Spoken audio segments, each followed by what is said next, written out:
sometimes feel like I work for multiple startups. A lot of people within the company still has that startup mentality. You have to survive with limited amount of funding like startups. You have to be vocal. You have to communicate that to your manager because nothing is given, nothing is going to be handed to you. Everybody screamed, wow, we're getting rewarded for all the hard work we have done. Not only focusing on the academics or on the talks, take care of your health because at the end, it's a race and you have to be physically capable. Meet Angela, VP of Business Operations at NVIDIA for 25 years. She joined in 1999, right after NVIDIA's IPO, and has managed 100 quarterly closings. Despite her scientist father's expectation, she forged her own path, evolving from a self-described shy Chinese girl to a powerful executive. Go behind the curtain as Angela reveals NVIDIA's 2 trillion secret sauce. Divisions run as a hungry startup that sink or thrill. Experience what it is like with Jensen Huang and why getting yelled by him is a badge of honor. She shatters workplace myths with her troops. Nothing is handed to you. Angela's unfiltered playbook offers priceless insights. You mentioned about your father is a scientist. Yes, Yeah. yes, my dad was a scientist in China, and when he came here 1987 at Berkeley as a visiting scholar, he's a chemist. So later on, he's still doing the research in the chemistry field. So I think before he retired, he was working at Eli Lilly, the big pharmaceutical company. So he's a scientist, and I think he always wanted me to be a scientist too. But I was a disappointment. Back then, I was a disappointment. But I think he's happy with me now. You are definitely, he will be very proud of you. A lot of what you have done right now and immediately driving the scientific breakthrough as well. Yes, I think he's very proud of me now, but I think he's very typical Chinese parent. He's never really say that, oh, I'm so proud of you. But I know he is. They're not very vocal about those things. I think when I first got promoted to vice president at NVIDIA, and his reaction was, how many vice presidents are there at NVIDIA? I was like, quite a few. And then he's like, then that's not that impressive. And what are the biggest you learned from your families? I think my dad actually set a very good example of he worked very hard. He worked very hard, even when the environment was not as good back in China, back in the days. I think a lot of people, when they start working, they start to slack off a little bit. He always worked very hard. After work, he will spend hours every day, every night, read extra books and study on his own when he's already working. Yeah. So he never really stopped improving himself. I think that's like a mentality that really inspired me. Yeah. As you describe it, I actually can visualize such a great dad and also very self-disciplined and be a role model Yes, of the absolutely. kids. Yeah. And actually, it also remind me the whole NVIDIA culture. For example, like when I see the Jensen, it feels like the similar, right? Always have high standard, always move forward. Yes. Do you feel like there's a connection between the culture you grew up and as a typical like very Chinese parents has high standard for kids, have the love but doesn't show in front of them, and also like the culture that NVIDIA has shown? Yes, definitely. There is definitely a connection. I think when I joined the company 25 years ago, it was a very small company, but already IPO. People always ask me that question like, did you join before or after IPO? I definitely after IPO. But the company was still small. When I joined, I was think about 300 employees. And it was a very fast-paced working environment, very fast-paced. That just felt so natural to me because I think I was always very efficient. And when I work in such a fast-paced company, it just felt so good. The day goes by so fast because when you have some questions, need something to be resolved, you send out an email, you get response right away. And people ask me a question, I respond right away. So things just get done so fast. Simple, just direct and move on. Yes, just like no politics, it's just like purely get things done. I totally love that. So the first few years just went by so quickly. The time flew by so fast. Everything's so fast paced. And there are so many smart people. That was end of 1990s. 1999, I joined December 1999. I think NVIDIA went public early 1999. So it was the end of the year, that year that just went IPO. And then the following year, 2000, was NVIDIA actually got the Xbox deal. The stock went up so much. What was the price when you joined NVIDIA? When I joined NVIDIA, that was, I remember, it was $36. But back then, the $36 right now, I think it's 10 cents. 10 cents. Wow. Yeah. Yeah. Have you kept most of NVIDIA stock back then? Of course not. Of course not. Yeah. Back then, it was like stock option that you have to exercise. And back then, nobody had that much money. And you don't really like, okay, I'll buy the option and keep it and then wait until whatever. Everybody's, okay, the stock went up. Let's cash it in and buy a new car and live the life. So I've talked with a couple of coworkers that start around the same time. Nobody kept the stock. Are you kidding me? We have to live our life. Yeah, I bet there must be a lot of people talking NVIDIA stock was too high back then. Yes, of course. When I first joined the company and my friends was asking me like, Angela, why did you pick that company? The stock is already very high. There is no upside. Why did you join the company? Okay, because before that, I was at a very small company. I was like, okay, I want to join a slightly bigger company with better benefit. How did you find it? I had no idea NVIDIA is such a company. I had no idea. Actually, it was a girlfriend of mine. She referred me to NVIDIA. It was a referral. And she actually tried to get me to NVIDIA before the IPO. But I was like, no, it's not, the timing is not right. And I just didn't want to go through the interview process back then. And then they finally, end of 1999, I said, okay, I'll apply. So yeah, she actually approached me multiple times. So you trust your girlfriend too? Trust my girlfriend. Yeah. Yeah. Yes. Have you back then imagined that NVIDIA one day will not be a gaming company?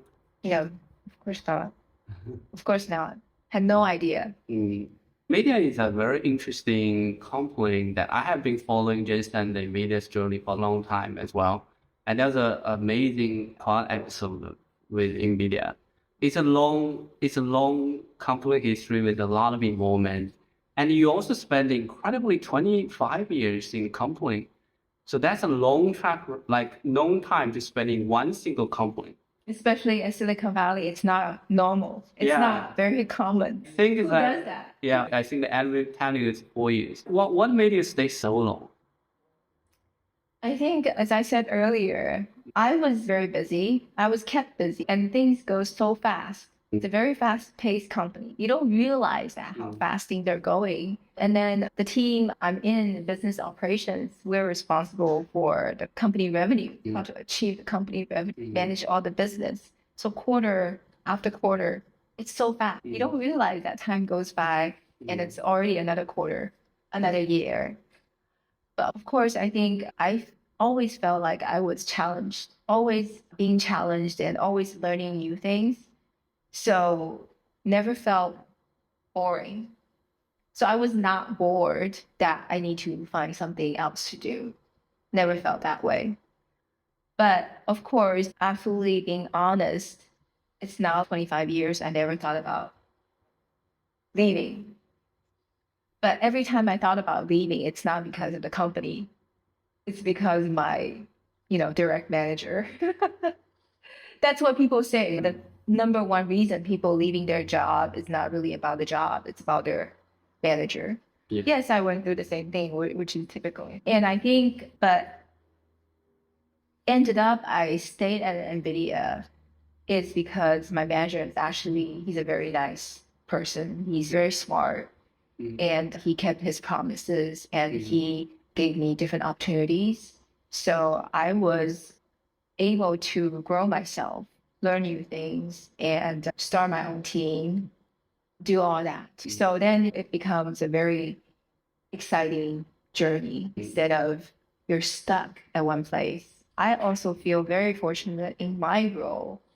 I get to work with, it didn't really feel like I work for a big company sometimes. Sometimes feel like I work for multiple startups because we always start like a new business unit and we have to make sure that new business unit is ramping up, how to ramp up that new business unit, all the problems that we need to solve, ramping up a new business unit, just like a startup. I feel NVIDIA, oftentimes new business unit always still have a very startup mentality. It's not like a big company, like what people perceive NVIDIA today. So a lot of people within the company still has that startup mentality, just get things done, how to get things done the most efficient way. Like you don't have infinite amount of money to burn. You just have to make it. You have to survive with limited amount of funding like startup. Yeah, exactly. Yeah. So NVIDIA does definitely have that startup mentality to go through the stages of growth. Yeah. One thing you mentioned is very interesting is the difference between business unit in NVIDIA and the business unit in many companies. Like business unit in NVIDIA feels like a startup. Can you share a little bit more about how does the business unit in NVIDIA works with each other? I think for the people who manage the actual business unit, we call them of course, the general manager of that business unit. Jensen called them the CEO of that business unit. They have to own that business unit. They have to make a profit as the business unit. Oh, so they have their own like KPI to make a profit themselves. Yes. But, which is also very rare. Many other companies don't do that. Well, you have to do that to measure if a business unit is successful or not, which give a lot of freedom as well as responsibility, accountability for the business unit itself. They have to make it. They have to be profitable. Otherwise, every time during the business review meeting, that business unit is getting grilled. You're still losing money. You're still, what happened? What did not work? So I think each business unit is very motivated to be successful. Of course, you have to have capable people, but every business unit shares finance, shares operations, shares business operations, which is my team does, shares those resources, sit on top of the business unit. So we help to align business unit to make sure their process, they are doing things as within the company guideline and process. So that is actually making things a lot more efficient. They don't have to be like a real startup, have to create everything from scratch. They already have a baseline of support team that we know the business, we know how to make it work, we know how to fit in a new process into the current process, how to maybe tweak a little bit to work with that business unit. But the baseline is there. I see. That's a very interesting way of company organization. So what I hear you mention about is each business unit operate like a startup and they have own goals of making profit and be self-dependent. Yes. NVIDIA provides a common infrastructure. Yes. The common tool, business operation team to support all these different business units, but they need to be evaluated independently. Yes. On that. So this mode of work is like an investment strategy within a company. Yes. And you also mentioned about you as a head of the business operations department, you're supporting so many business units. Yes. As there's more, it must be a very challenging job for you. Yes, of course. I think over the years, the company grew so much and we have many different business units. Of course, the bigger business units requires more support, but the smaller one or the startup requires a lot of attention as well.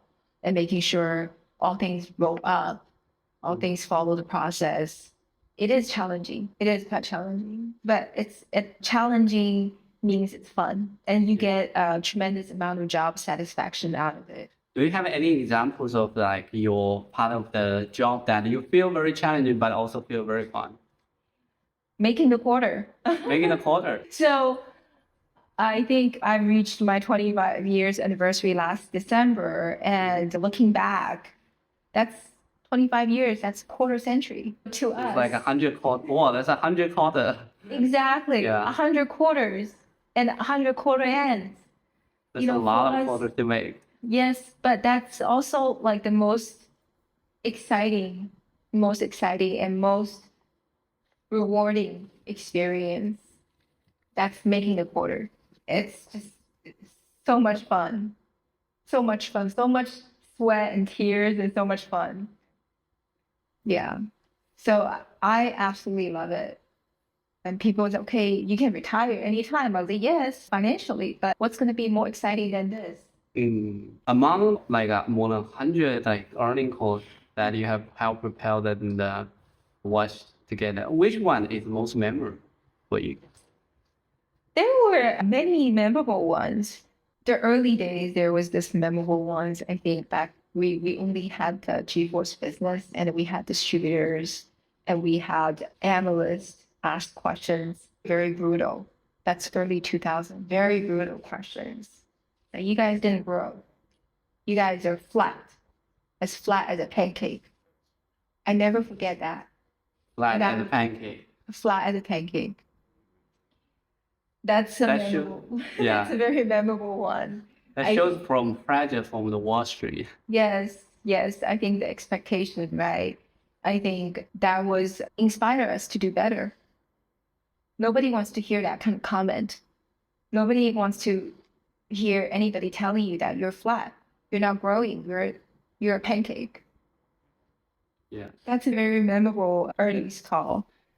I think another earnings call that's very memorable was about 2 years ago. I think it was probably May of 2023. That's like about a quarter plus after ChatGPT came out. I think our revenue grew so much, and our guidance was so high. And I think that day the stock went up a lot. I think pretty much when the earnings came out, we just released earnings even before the call. We saw the number. The stock just wouldn't stop. I remember that. Up. Yeah. Wouldn't stop. Yeah. And I think in our area, before we even got into the conference room, trying to listen to the call, everybody was looking at their phone, looking at the stock market. Everybody screamed. That was such a great feeling of, wow, we're getting rewarded for all the hard work we have done. It was a great feeling.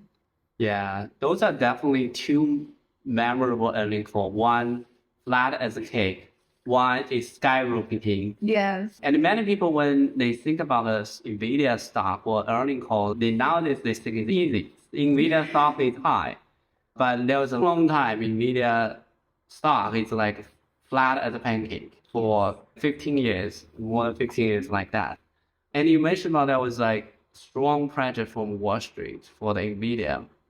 One great thing that NVIDIA has done is that it hasn't really caved into the Wall Street pressure to optimize earnings, cut workforce. Instead, it doubled down a couple of key investments like CUDA, which back in 2006 or 2007, nobody really understood what's the value of it. It was until 2012 the very first application started to show up. And then that leads to the second earning call you had. Eventually, when the AI took off, everyone realized the CUDA, the NVIDIA GPU is so powerful. But that was 16, 17 years. From your perspective, as a part of team who made it everyday decision, making it happen, how did you set your goal? How did you ensure that NVIDIA is on the right track, not caving into Wall Street? I think we talked about earlier, Jensen is a very visionary leader. I think for anybody who listen to him talk will understand what he's trying to do. We all believe in him. we all believe in the investment that he wants to make. Although in the short term, it might hurt the company, but we all believe in him. It's like when you know Jensen, you will have the faith in him. It's just like he's a very smart person, very smart. So much energy. The amount of energy he has is incredible. And he's the most hardworking person I have ever known. He works super hard. He works 7 days a week, long hours. You cannot find somebody who works harder than him. Well, that's a long time. I know. And I think one of the example that to me was super, super amazing was one time we were having a meeting. The meeting started at noon, 12 o'clock. It's supposed to be a 5 hours meeting. It's a long meeting, 5 hours meeting to talk about forecasts. Came in at 12 o'clock. And he did 90% of the talking. And the meeting didn't finish until 8 p.m. So 8 hours, he did 90% of the talking.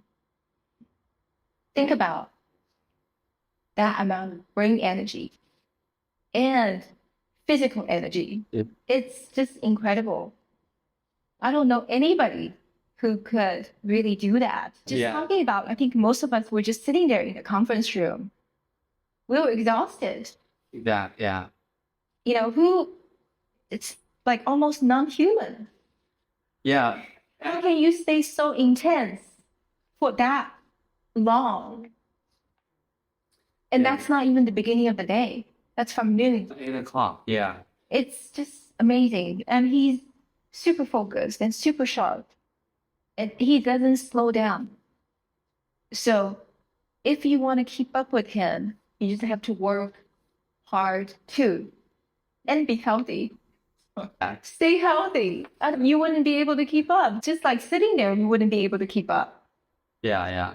His energy level is very high from what I see, like all his interview. He's like doing this talk in the GDC, and the way he can influence people around him, like even there's like tens of thousands of people around that, is amazing. Yeah, and the way you put it is that also is like determination, like a push, Yes. and has his own vision, so that's influenced whole NVIDIA. Another thing I wonder, as you're working together with Jensen, what other things that make you feel very impressive from Jensen, other than the energy level? He's very focused. He knows what's important. I think at his level, the priority is very important. Of course, when he's in a meeting, he's super focused. He wants to achieve what he wants to achieve. He wants to help you if you're in a meeting with him. So interaction with him is just that you have to stay super focused. When he asks you a question, you have to answer the question. You cannot give excuses. He hates when you waste his time, when you give excuses, or when you try to derail the question. Yeah. He hates that. So when you want to work with him, you have to answer the question, stay focused, and there's no bullshit allowed at all in his meetings.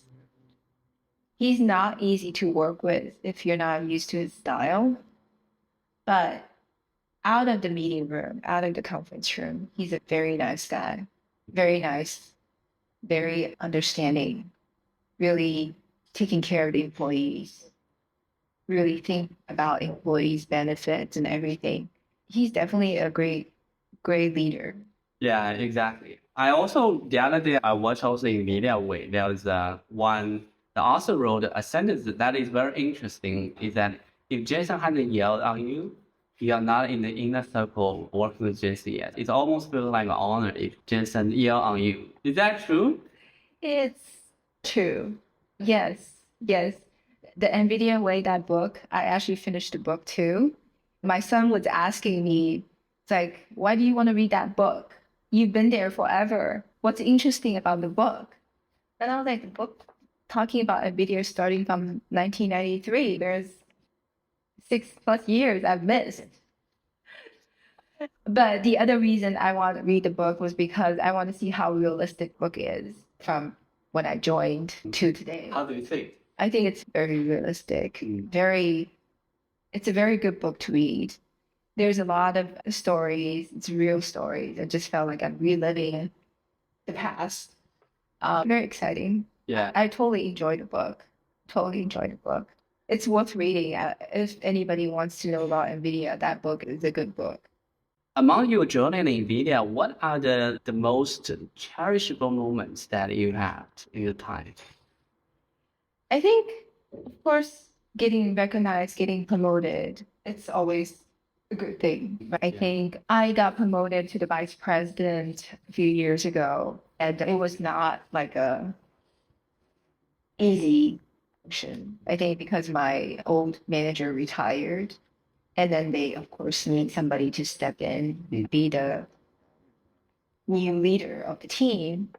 And at that time, there were, including me, 4 candidates applying for the job.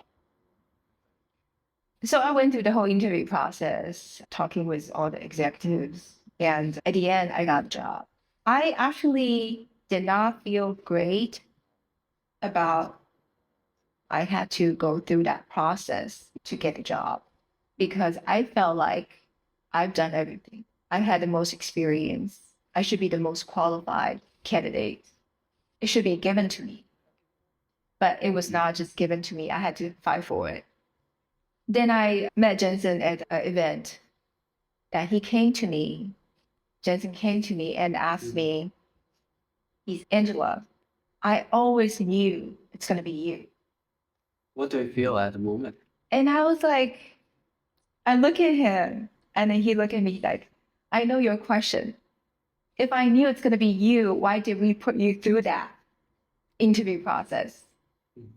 And I was like, yeah. And he said, isn't that a lot more rewarding this way? So I think that made me feel great. Of course, I think getting recognized by him that he always knew it's going to be me and that he knew I was going to win that fight. That felt good. And also he told me, he said, I believe in you. I know you know what you're doing and I know you're going to do your best. I know whatever the results going to be, I know you're going to put in your best and you tried your best. So that's a moment that I am not going to forget. So I am, of course, always putting in my best and to make a quarter. Because I do have the most experience. I don't think anyone else has closed that many quarter ends. Yes. Yeah. You mentioned your experience is very touching. Is that actually also very relevant for me and many people I talk to. There are many situations in our career in which that we have done everything we could. We are the most hard-working person in the teams. We have contributed most of the revenue of the team. We think this opportunity will be handed to us. No, And it's not. And it's never like that. it's never like that. It's not going to be handed to you. Yeah. You know, when I talk with younger generation of people that trying to do better, trying to get somewhere, I always tell them, if you don't tell your manager you wanted more, how does your manager know you wanted more? Yes. So you have to be vocal. You have to communicate that to your manager because nothing is given, nothing is going to be handed to you. Of course, as a manager myself, sometimes I can't rewards to my team members, but there's not that many good managers like me. When you are in a team that's the manager is not nice, which is probably majority of the case, you have to be aggressive and ask for it. You have to approach your manager and say, what does it take for me to get to the next step? What can I do so I can get to the next step? I think it is a very fair and valid question to ask if you've been in a group for a while, if you have been contributing. Just talk to your manager and say, what can I do? What else do I need to do to get to the next step? I think most managers will be happy to tell you what needs to be done. What are the areas that you could do to get to the next step? I think like a Chinese culture, I don't know about now. I think China has also changed a lot. But when I was growing up, I think I was taught to be humble. Yeah. It's such a big thing to be humble. It's rewarded to be humble in China. Yeah. I don't know It's about that today. It changes now, but it used to be. It used to be, but I think here in the United States, in the high-tech industry, sometimes you cannot be too humble. You have to be expressing yourself. You have to get it. You have to get it yourself. I think when I first started at NVIDIA for the first couple of years, I was doing my job. I was doing a great job. Every time when my manager talked to me about my review, he always told me, Angela, you're doing great, but you're too quiet. And I think the message I got was, if you stay quiet, other people will step up and be your manager. And do I want that? I don't want to be managed by somebody who's not as smart as me, who's not as capable as me, just because they could talk.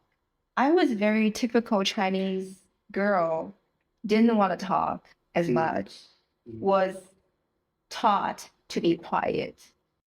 You have been such a great role model for all of us. I really want to learn from you on that.